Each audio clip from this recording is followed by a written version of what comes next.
You know, all those stories about potentially Jeremy leaving. Maybe it's not anything to do with Jeremy. Maybe it's all these car owners who want him to drive for them. Second place on your screen. Park goes wide. This will probably go on for a little bit. You see Burton right there. He should be able to close him out getting into 3 there.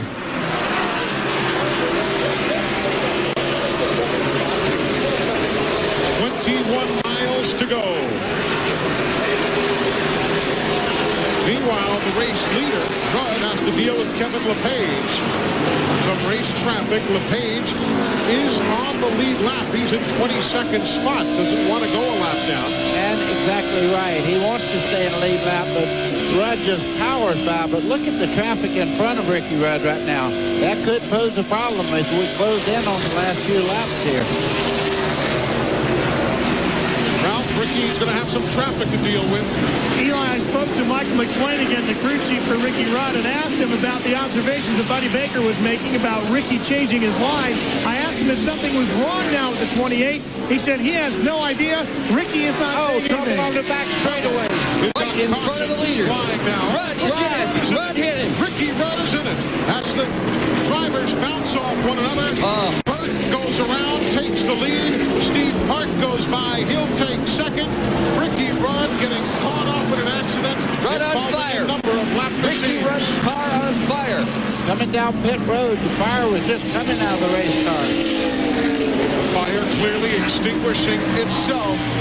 Ralph, a heartbreaker as Mast and Bliss got together and Ricky had nowhere to go. Oh, Eli, total frustration down here. The crew was just throwing things in the air. As soon as they saw it, they were watching the monitors, watching our broadcast, and they saw Ricky hit him, and they all just threw their arms up in the air. They can't believe the horrible luck. They're calling the checkup under the hood. Now, they will normally do this in a series of pit stops, is what they would normally do. There's a little bit of flame belching out underneath the muffler. They're having trouble getting up underneath the hood, and the engine is shut off as they try to get the car fixed enough to get him back out into the race. At this point, a shot at a win is out the window. Now it's just trying to get the best finish they can.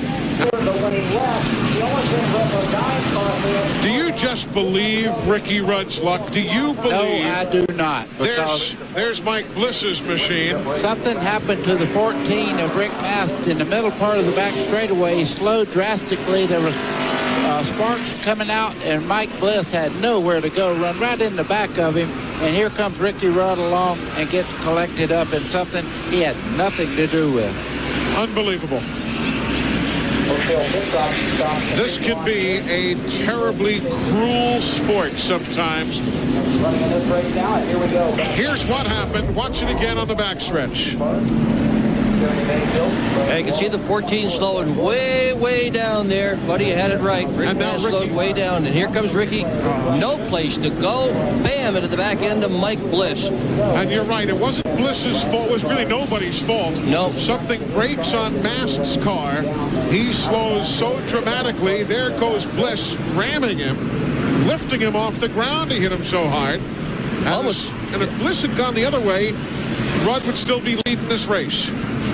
But he wasn't in control of the car. And Robert Presley on the outside, I'm not sure he didn't have something to do with Mast slowing down real radically there, because all of a sudden the 14 really slows up and Presley goes by on the outside. My goodness. On board with Ricky Rudd.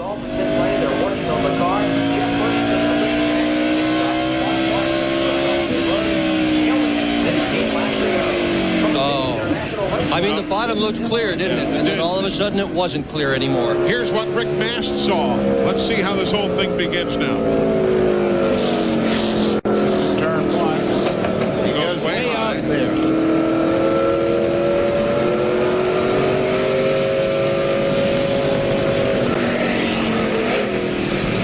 Mast is way off the pace. Yeah. He was way off the pace there. Drilled in the rear. So Mark Martin is the leader here at Phoenix International Raceway. He has finished 8th or better in the last 8 races here. Might be in position for the win. Well, the NASCAR official is saying, guys, you've got to move the car behind the wall. Ralph, it's just too much work going on, I guess, huh? Oh, Eli, it's just one big nightmare down here for the 28. They're being told now they've got to go behind the wall. They've already yanked the radiator out. The crew is working feverishly to try to get Ricky back in the race so they can get a handful of laps in to try to finish this one.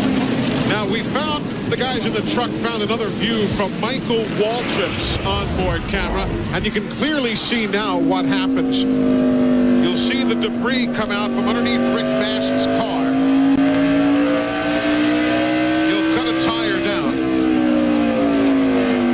right there, and there was no chance for Bliss to do anything but just drill him in the caboose. Eli, he had problems down in turns 1, though, and got way off the pace, and he was having problems way before the tire actually went down on him on the back straightaway. That car right there, Ricky Rudd, has only 1 DNF all year. Only 1 race has he failed to finish. That was because of an accident at Pocono in July. Ricky, we talked to you before the race about if you could get into the win column, and it looked like you had it today. Tough break. Tell us what happened. Well, not really sure. I could see the 14 car had looked like it had a flat right front tire, and everything was going to work out. You know, we were coming up on lap cars, and I'm not sure if the 27 didn't see him or what happened. He just ran right square in the back of him, and I'm not really sure how he did that, to be honest with you. But when he did it, I caught the repercussions of that wreck right in my face, and wasn't a whole lot we could do about it. Ricky, how disappointing is this to be that close to victory coming with this 28 car? Well, we've been like this week in and week out. I mean, we really should be sitting here talking about 3, 4, 5 wins right now, but we can't talk about that because obviously we don't have them. But some situations very similar to today, just circumstances we can't control. I don't really know what we got going on here with bad luck, but the good thing is team performance is there. That's a hard thing to get, so we got that part going for us. We just try to buy some luck. Thank you very much, Ricky. Appreciate your time. Eli? Well, very well said. One thing about Ricky Rudd, always one of the classiest guys around, and there's no doubt about it. We thank those folks from Winston for saying a thank you to us. There's that big accident.